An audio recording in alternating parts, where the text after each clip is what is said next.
Hello, everyone. Welcome to the Women Are Worthy Network. There was a little glitch because we were doing the show. Y'all know I tell my business.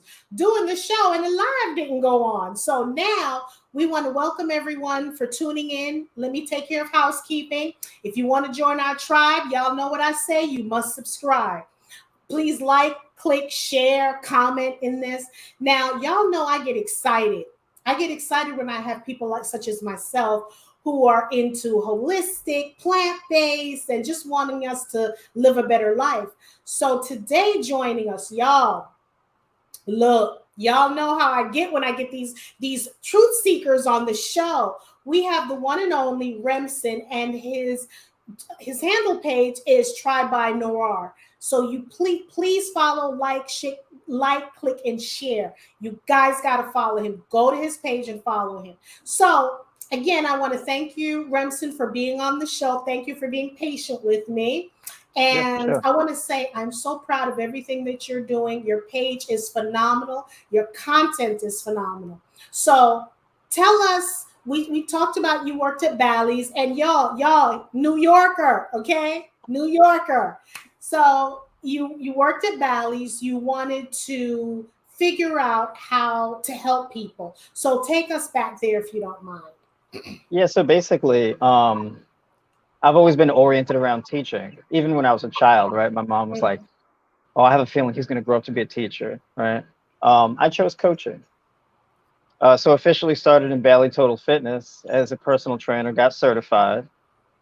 I believe I first got certified, I think it was through NASM, right? NASM. Um, and then eventually I spent a few years at Bally's, then migrated to New York Sports Club, and I worked there from, I don't know, maybe the age of 20 to 22, probably roughly around there, 23, somewhere around there. And then from there, eventually ended up at Equinox, Mhm. right, in Manhattan, right? And I think this is around the age of 23, 24, right? And I stayed there for another several years, I think probably around 3 years or so. And then went freelance and started working independently. And in my time working there, of course, I really racked up my education while I was at Equinox, right? So going from being more than a personal trainer, but getting additional education, right, in corrective exercise and performance enhancement, right? So the performance enhancement was about really taking ordinary people and training them to be more athletic, Mhm. right? Training people to be competitors in their field, whatever sport they wanted to play in. So strength and conditioning, right? Things like that, learning how to stabilize, how to move fast, right? How to improve their stamina, things like that, whether or not they wanted to sprint, run long distances, jump higher, things of that nature. And then corrective exercise, right, is the flip side because as people become more athletic, they increase their chances of getting injured, right? And then people who have no athleticism tend to have injuries that prevent them from becoming more athletic. And then, of course, there are the people who are elderly up there in age Mhm. who, they've had a significant amount of wear and tear, whether it be arthritis, poor posture, lower back pain, knee pain, ankle pain, right? Things of that nature, shoulder pain, all types of things like that, neck problems, etc. So I became established as the person where if you had somebody who had massive joint issues, it's like send them to Remson, right? Um, but there were some problems that I had identified. I noticed there was a trend, and I wasn't really sure what the trend was. I didn't know if it was nationally or regionally. So, Mhm. for example, the trend is that our population is becoming increasingly more sick, right? People went from just wanting their abs to show to wanting to get off their medications. People started Mhm. being put on medications younger and younger and younger. True. By the time I hit 27, 28, 29 years old, um, you start seeing people which diabetes is rampant, type 2 diabetes rampant. People who are younger than me, type 2 diabetic, especially when I moved to Georgia. It became really abundantly clear to me this was a real problem. High blood pressure. The worst of it was when you realize that it impacts African Americans the most. Even till this day, out of all the people who come to me for high blood pressure, type 2 diabetes, autoimmune disorder, fibroids, hypothyroidism, right? It's predominantly African American women, right? And specifically for high blood pressure and type 2 diabetes. It's so rampant, it's so normal, it's incredible. But I identified this trend pretty early on, which isn't the thing that made me go plant-based. I didn't go plant-based for health reasons. I didn't make that connection yet. I went plant-based for ethical reasons because I saw what happens to animals in slaughterhouses. So this was a trauma for me, where I realized I couldn't participate in eating the foods that I was eating anymore. And I was a person, you know, I would eat at Five Guys, burgers and fries, double bacon cheeseburgers with mushrooms and onions, and put every topping possible on it. Domino's personal pies, eating like crazy. 6 egg omelets, cheese with the salt and black pepper on it, right? My diet was an abomination. And because all of my focus was on the training the physical aspect of the body, the biomechanics, not necessarily fixing what's going on the inside.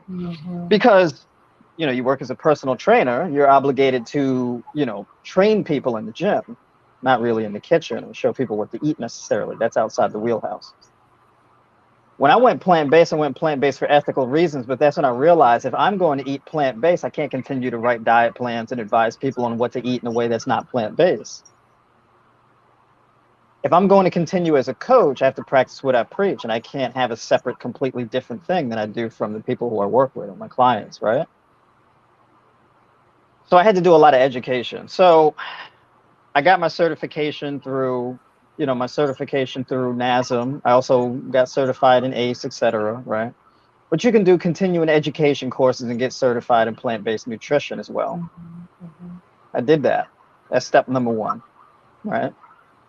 Easy stuff is really simple to learn, but it's just the basics.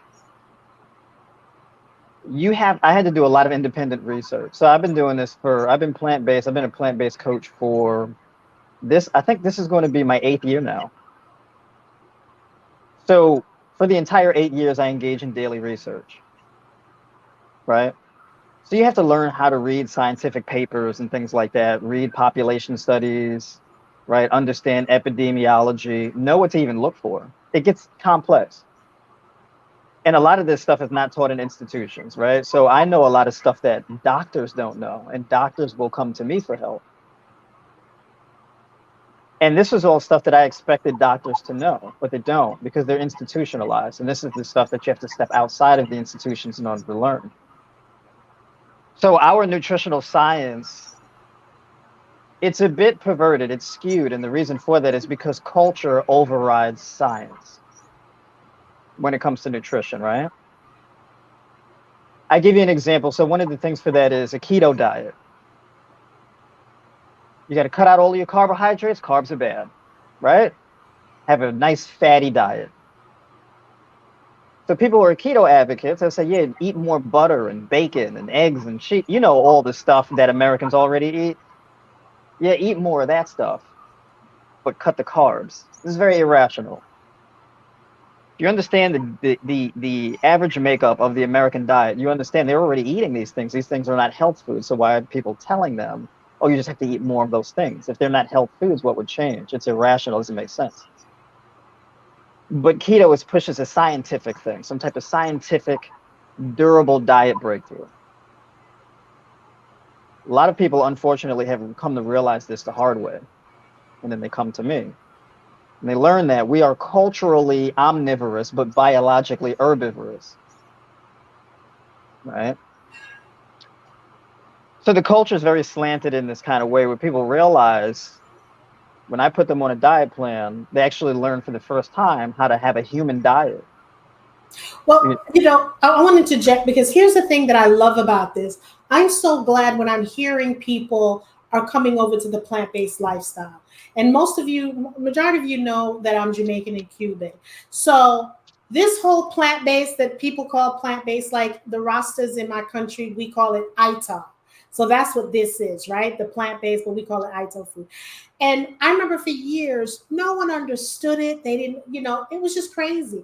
When I would tell people drink coconut, because my friends would come to me if something is happening to them, because, when you're in Jamaica, you don't really go to the doctor. Our doctors are bush doctors. And a bush doctor is you go out in the backyard, you pick your leaves.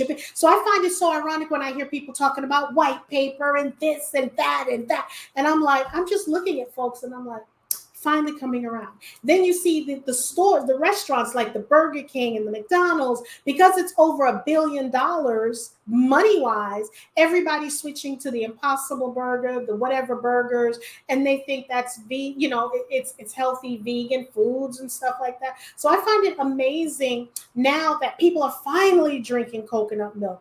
Coconut water. We would go to DeKalb Farmers Market. Coconut water used to be like maybe to get a gallon would probably be $3. And I would ask them for the jelly because they would throw away the jelly and we would eat the jelly. And eventually they started seeing people eating more and more of the jelly. They stopped throwing it away. So it's amazing and it's wonderful to see that now people are like, okay, I understand science, but let me also go to a holistic doctor or to a coach or to hear people, because it just amazes me. I tell people, and my brother, I'm giving you your props because you found it, you broke through, and you're helping people. And that's all that we're all here to do. People need to understand that now cardiologists are advising their patients to go plant-based before they're having procedures. It used to be the DO doctors who were like, okay, you can do a little herbal stuff now. The MD doctors are on point with this. The AMA is on point with this. So I'm loving what you're saying and the fact that you're coaching people. So let me ask you a question because I've been sent questions to ask. On a typical day, what do you eat for breakfast? Most days I don't eat breakfast. So I can go probably like 3 months at a time not eating breakfast. Do you do the fasting? Is that what you're doing? Do you yeah fasting? so basically so I have like a set of universal principles that I tend to follow, right?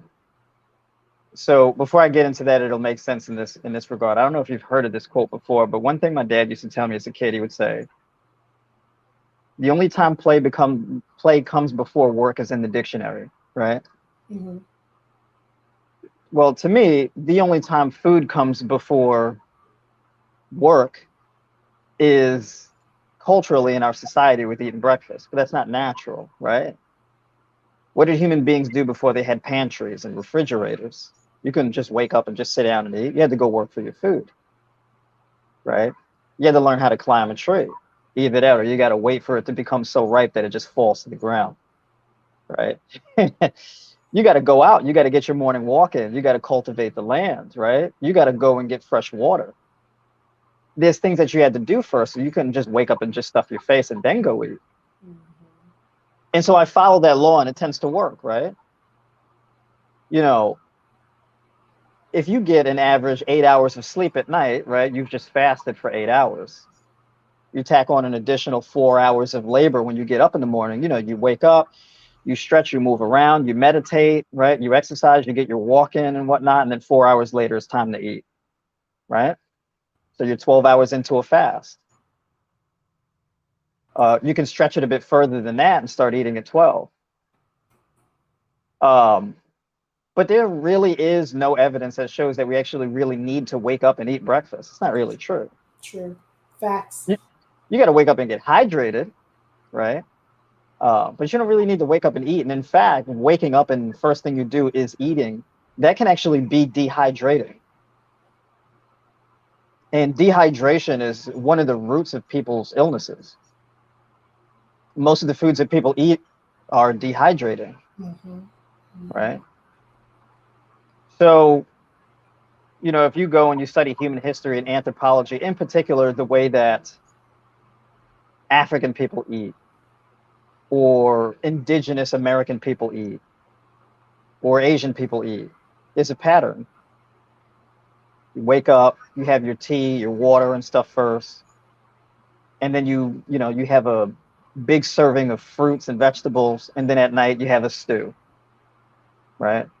Typically like 2 meals a day. Maybe you're snacking in between as you're working, but though you pretty much got two big meals, right? So that's pretty much how I operate. Now, as far as what I start my day with eating, I typically start eating probably around 2, 3 o'clock in the afternoon or so, maybe one. And I'll eat about 4 cups of watermelon, 2 cups of cantaloupe, sometimes the inverse, 2 to 3 cups of kiwis. I mean, I'm sorry, 2 to 3 kiwis, 1 to 2 cups of grapes, and about 3 to 4 cups of a green leafy vegetable, typically a tender green, something like arugula, spring mix, Mhm. romaine lettuce, Mhm. baby butter lettuce, right? Baby spinach, right? Things of this nature. Um, and that would be my first meal, right? And then, you know, towards the end of the day, you have a cooked meal. And that would be something along the lines of like basmati rice with tofu and mushrooms and red lentils and bell peppers and onions and, you know, all types of different seasonings and stuff. Avocado, right? Sliced avocado, steamed kale or steamed broccoli, some type of greens to go along with it, right? Pretty big meal with a lot of different foods in it, right? Chia seeds in it, hemp seeds, cashews, big meal with pretty much every plant-based food category in it, right? And that for me, that's what a typical day of eating looks like. You know, and I want people to understand, and you know, this may cause some people to like whatever. Salt. I want people to start getting used to seasonings, because in Jamaica we would call it you seasoning the food, which means we would let it marinate 24 hours, 48 hours. And I know growing up, it was either Saturday or Sunday. We would eat our first meal, if I'm not mistaken, I think around 1 o'clock or 12 o'clock. It would be breakfast in the morning. I can't remember what day it was growing up, how we did that. So, and I didn't know that was fasting. You know, you're fasting. And so we have our, like, I went to New York the other day, and when I tell you I felt like I was in Jamaica, I felt like I was in Jamaica. I found all my friends, these, because these guys were selling their watermelons, they were selling their coconuts, the real green coconut. You drink the water, then you eat the jelly. They had the sugar canes. I had them cut up the sugar canes for me. When I tell you I was in heaven, I was in heaven. Every single day I got up, that's what I did. Back in mangoes for days. That's what I was eating. And I felt so good doing that. But I want to go back to the salt, because I have a lot of people telling me, oh, well, Jackie, Himalayan salt. If you would go to the grocery store now, because they deemed or said Himalayan salt was the best salt, everything has Himalayan salt now. From your potato chips to your popcorn, every freaking thing. I went to the store one day because I didn't want to make it, and I bought some chips. I like no salt chips. I saw now in Whole Foods, yeah, I'm Whole Foods, I'm calling you out. They have the no salt chips in Whole Food. Like if you're gonna do salsa and you need the chips, those chips are more expensive than the chips that had salt.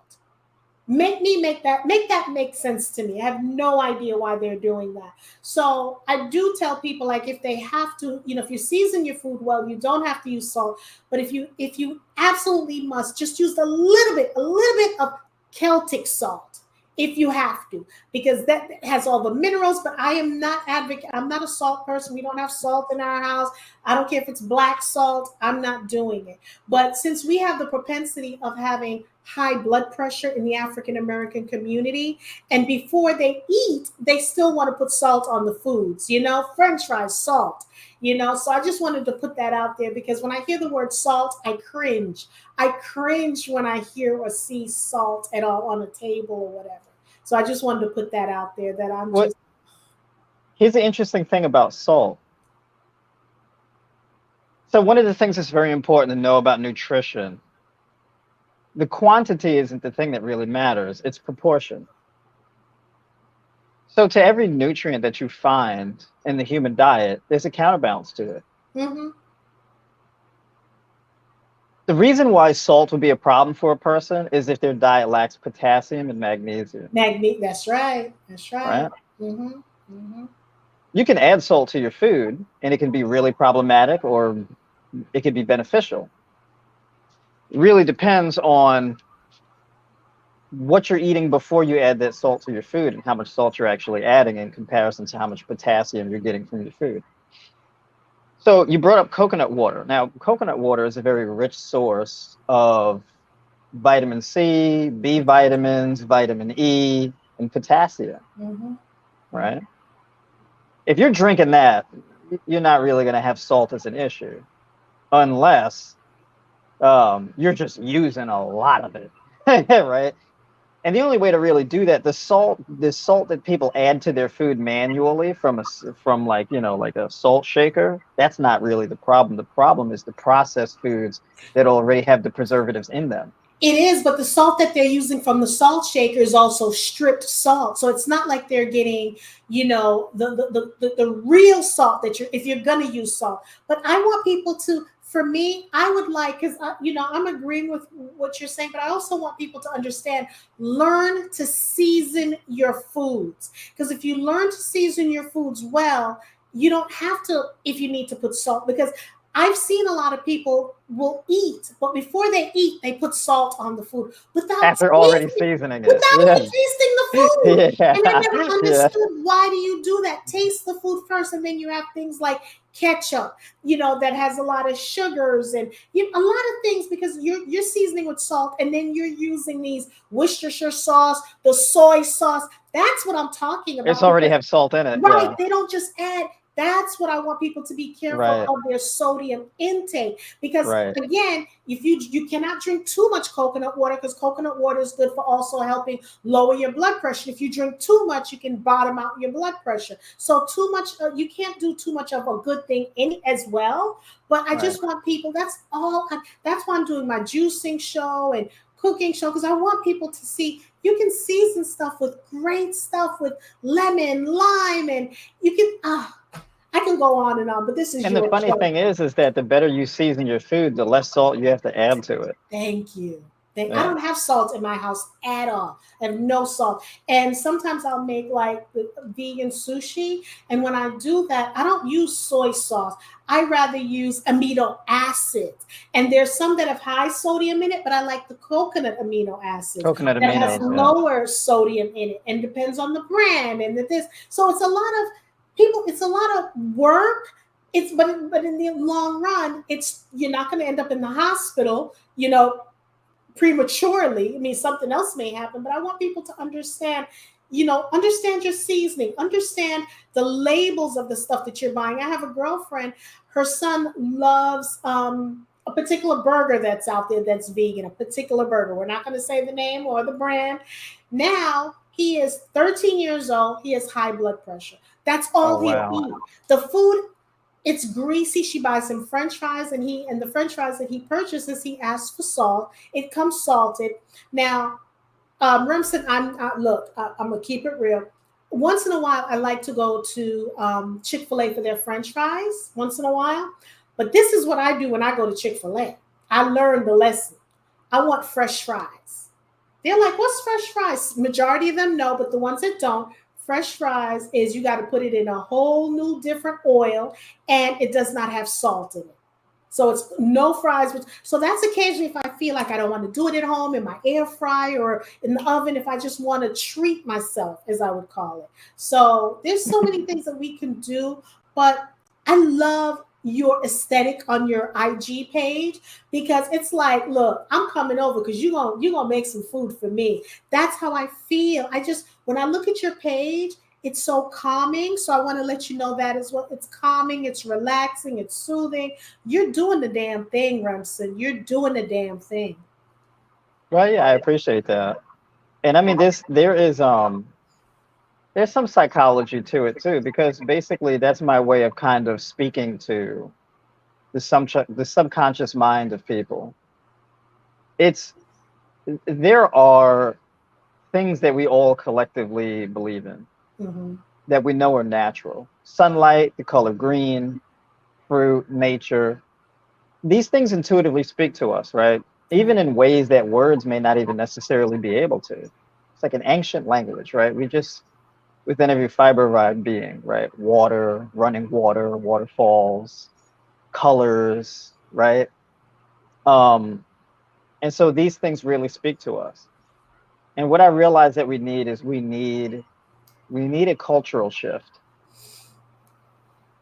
especially understanding as, melanated people, right? We don't have any business eating what they eat, right? That's not what we eat. I saw this funny video on TikTok where people were singing this song. It was a guy or a woman, either or, I don't remember. And they were doing a tutorial on how to easily wash a toilet seat. And they unscrew the toilet seat from the toilet, they go to the kitchen, and they put the toilet seat in the dishwasher. And there were people, I guess they cropped the video, and you see their faces, and they were repelled, right? And then they broke out into a song. You can't eat at everybody's house, right? And they and they broke out into this quartet. They said, "Oh, you can't eat at everybody's house," right? And so they broke into this song, and I said, "You know what? That's funny, but nationally, that's our culture. You can't eat what they eat." Um, African Americans don't have no business eating cheese, Wait, dairy, stop. Okay, right? stop. Stop. Because see, okay. I want you to repeat that one more time, and I want you to say it loud and proud because I tell my people they don't need to be eating that and they don't listen to me. Repeat it again, please. So African Americans, melanated people, have no business eating dairy. No cheese, no butter, no milk, none of that. Right? People in the back row, you heard what he said, right? Okay. So the overwhelming majority of melanated people are lactose intolerant. Yes. One thing that Chinese people really learned is they know they don't have any business eating cheese. They don't eat cheese. They don't drink milk. If you go to a Chinese food restaurant, you look on the menu. There ain't the only stuff with cheese in it is like the American spin-off food, right? Because they're very lactose intolerant too. But when they started adding that dairy to their food and they started westernizing their diet, now they're starting to have an obesity problem. Globally, population studies show top countries in the world with heart disease and diabetes: India, China, Russia, the United States. All countries, they eat the most amount of dairy and meat. Population studies, global population studies. Another fun fact, populations that consume the most amount of dairy have the most degenerative bone disease. Makes sense. Right? So we're talking like Finland, for example, right? In Northern European countries and whatnot, eating dairy, have high levels of degenerative bone disease.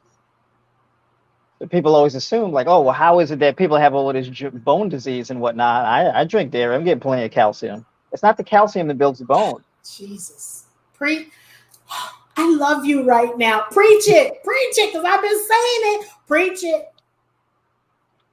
So basically, there's a number of things that build anything. It's not just one thing, right? So people say, oh, well, I need to build my blood. I'll get more iron. It's not just iron.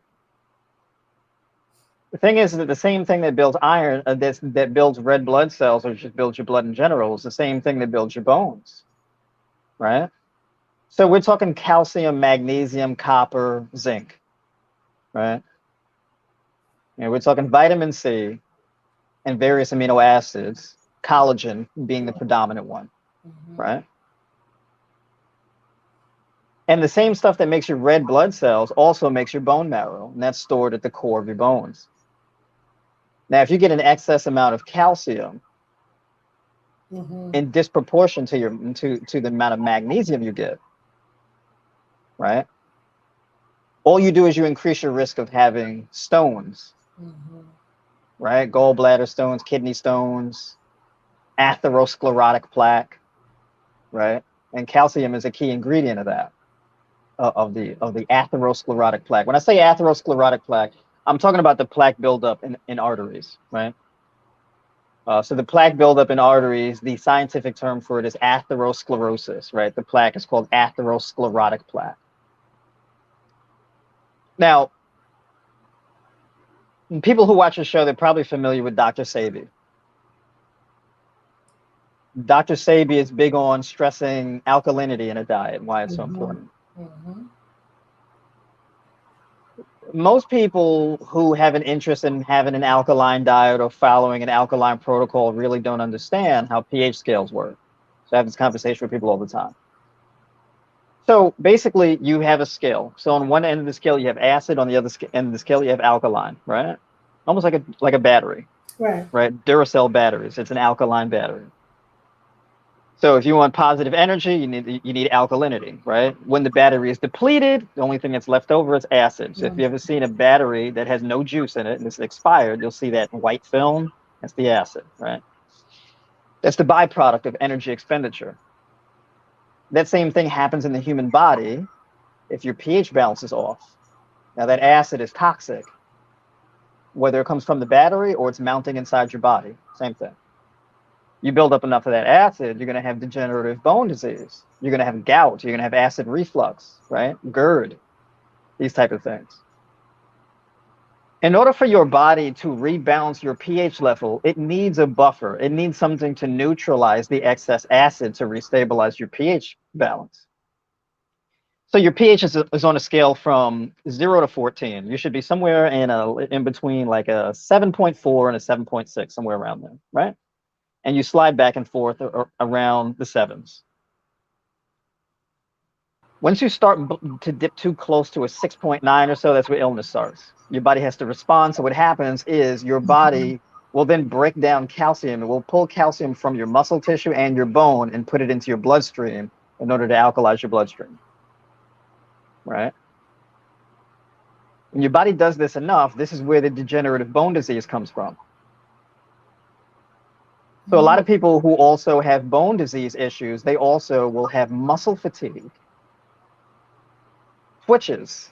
They probably have eye twitches, muscle spasms, muscle twitches, tired, exhausted, etc. It's because calcium is needed in order to produce muscular contractions. So your muscle stores calcium inside. It's not just for bones, right? Now, there's a variety of different types of minerals that balance your pH. So, of course, you got calcium. This is the reason why if somebody eat that really hot chip, you know, the one chip, and they do like the one chip challenge, right? Yeah. And then they give them milk to drink, right? When there's too much, it's because the milk has the calcium in it that neutralizes the acid. But magnesium also does that. Vitamin C also does that. Potassium also does that. So now, if you have an alkaline diet and you're following a Dr. Sebi protocol, guess what everything on that list has in common? They're all rich in potassium, magnesium, calcium, vitamin C, right? All the buffers. Is because those things are necessary in order for a food to be alkalizing in the human body. If you want a more alkaline diet, basically you would need to have foods that are mineral rich, in particular with that vitamin C, zinc, magnesium, potassium, and calcium. Right. Yeah. No, I was gonna say for me, like what I do at night, I take calm. You know, I'll take calm at night sometimes. Not a lot, but I'll drink that. And I know you're right. When I say you know your stuff, you know your stuff. Because I'm listening and I'm like, you the truth. You know what you're talking about. Someone said, okay, please ask him, what is his take on perpetual spitting? A person has been spitting continuously for years. She did it when she was pregnant, but she's too old to be pregnant now. But back then she was constantly spitting. So your body has a way of trying to get rid of toxins. One of the ways that your body does this is through mucus, what people call phlegm. A big part of your spit, people don't really spit unless they have mucus or phlegm buildup in their spit. That mucus response is inflammation. An inflammatory response is your body produces mucus to trap toxins. Those toxins then get forced out of the body, up through your throat, your lungs, into your mouth, right? And then it's gross, it's nasty, spit, right? So that's the issue with that. You'll commonly see this in smokers, right? People who smoke spit a lot, especially newbie smokers. That's an inflammatory response. Now, if you notice, No, go ahead. I'll have a, okay. she has another question for you. Go ahead. Gotcha. Okay. Yeah. So basically, if when you have a person who has a healthy diet, right, and they don't have this inflammatory response where they're building up all of this mucus, that's going to reduce the spitting. Okay. She also asked, she just no, but it was mucus. So she also asked, what supplements get rid of mucus? And see, here's the thing, and then I'll let you answer that. People talk about supplements and, what can we do to get rid of things? It really boils down to also what you're eating and what's your diet. So it's not like you could take a supplement, because if you're still smoking or if you're still doing something that's not good for your body and you're taking a pill to try to help you, or a supplement, it's knocking out what it's supposed to do, or it's not doing it at its optimal level. So she wants to know what supplements get rid of mucus. So one of the things that's really important to understand about supplementation is the purpose of a supplement is to provide something that your diet is missing. Well, if your diet is missing a particular thing, the best thing to do would be to include certain food choices in your diet that patch that hole. If the primary mode of operation is to add a supplement, you're going to eventually be on a lot of supplements, right? Now, the thing is that I really couldn't suggest a particular supplement, because it may not be a thing that you're lacking, but it's a thing that you're adding to your diet that's causing that inflammation, that's causing the spitting in the first place. So the issue may not necessarily be of adding something like a supplement, but removing something that's producing that inflammatory response. And I can add to this, like, when I eat potatoes, like I said, once in a blue moon, I'll go to Chick-fil-A and I'll have their fries. I know I should not be having their fries, because when I eat their French fries, I get mucusy. I can feel the mucus coming down my throat. So I do things to get rid of it. I start eating better, and, like the next morning. And it's because I used to do it every week, and I'm like, what's going on? So I did, I'm always a guinea pig for myself.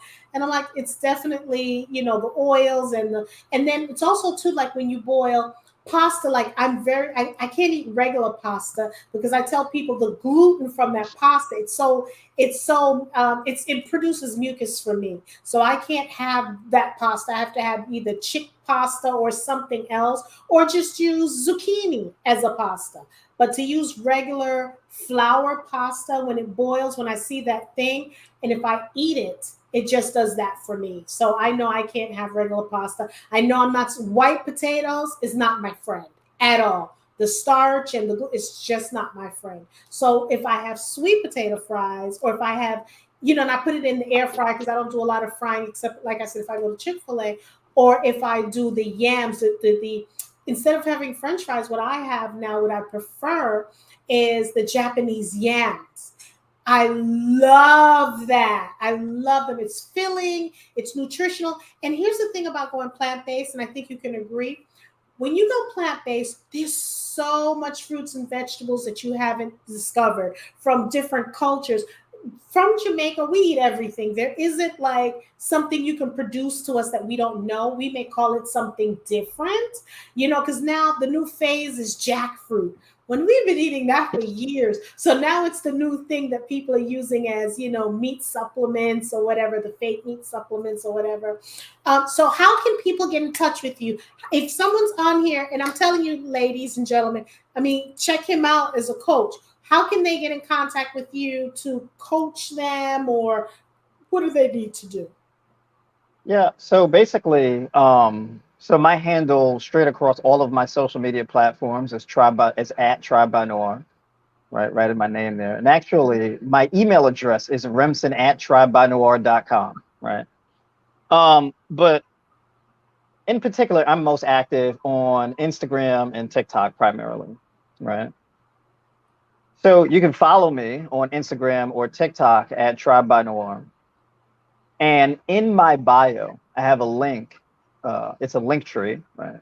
And it basically gives the links to a free consultation request where you can basically request a free consultation. I do free calls with people all week.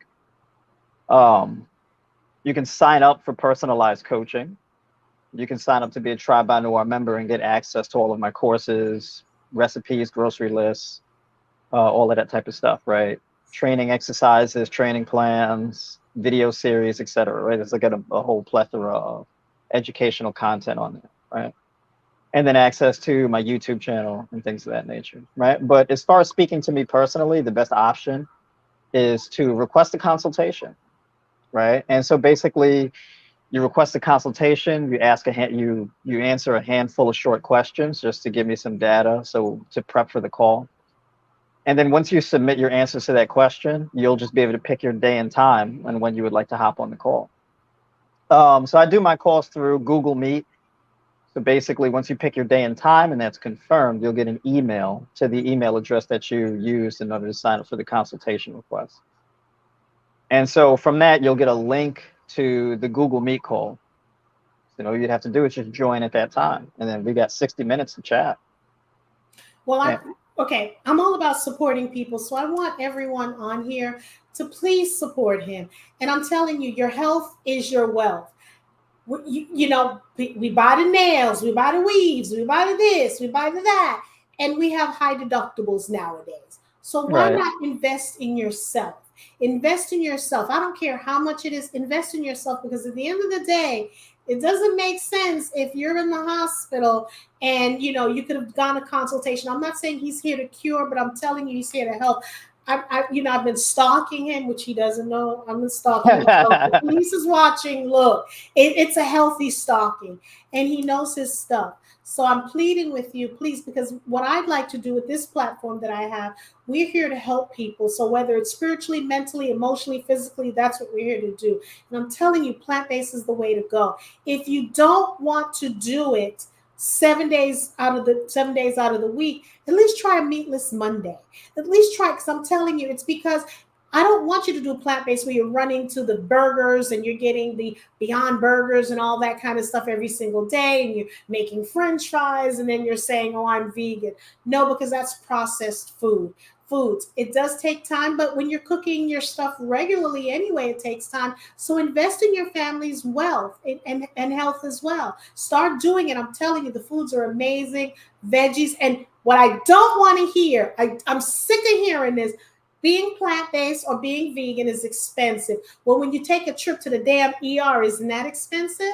So this is a way that you could try this along with your medications. And I'm telling you, I've had people that I talk to, that I give information to, that consult with me, that gradually they're coming off of one medication, and the second medication, and the third medication, and finally they're off medications. So I'm just saying, give him a shot. I'm telling you, look, he has my seal of approval. Not that he needs it, because homie's been in it, and I've been in this life for a long time, that I can tell someone who ain't doing what they're supposed to be doing or know what they're talking about. So he has the facts. This is what he does. And when you look at his pictures on the page, you see he's doing what he needs to be doing. Remson, you have just been so phenomenal. I'm definitely going to sign up for to get your recipes and stuff like that, and just to, you know, I'm definitely going to pass your information out to people that I know. There's some people that would like to have a male coach. You know, I have some friends that I know that were looking for a male coach, so I'll definitely pass them your way, give them your information, you know, because I just want to see you succeed. You're successful now and you're in Atlanta like myself. Eventually I'm going to be doing a plant-based event, and I definitely want to invite you to that. You know, and just get it out there, you know. So if there's anything that we can do to support you, we're here to support you, my brother. Well, yeah, I appreciate that. Yeah, for sure. It's been a good call. Mhm. Yeah, been a good chat. Definitely. Yeah. Definitely. Power to the people. So all of you again, like, subscribe, comment on the page, you know, because in order we want to get more information out there, but we need more followers. So I'm asking y'all to subscribe to our YouTube channel, the Women Are Worthy Network. Just subscribe to us. You know, we're here. I created this page because I started complaining. I was really bitching about what was going on in the world today. And I decided, you know what, Jackie? Why don't you, instead of complaining, why don't you do something? Get up off your butt and do something. So I created the Women Are Worthy Network, where this is a safe space, a non-judgmental zone where we talk about everything and anything that impacts our lives. We're all about supporting each other. So that's pretty much who we are, y'all. I'm so happy that you guys decided to stay with us. Again, Remson is phenomenal. Go to his page. I'm telling you, y'all gonna thank me, okay? And I'm not asking y'all to pay me for this. Y'all gonna thank me, because he is really trying to change lives, and that's what we're looking to do. We want you to live, you know, a long life, but we want to make sure you have quality life. What sense does it make? You're 60 years old or 70 years old, you're walking over, you're in a wheelchair, you're this, you're on 10 blood pressure medications, you're dependent on someone else. We want you to have quality of life. So without further ado, we want to thank everyone for tuning in to the Women Are Worthy Network. We love you. We appreciate you.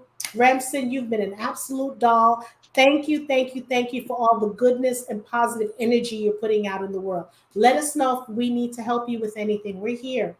We Well, thank you hope for having me. family. We're family now. For sure. Yeah. All right. Have a good night, everyone. Bye-bye. All right.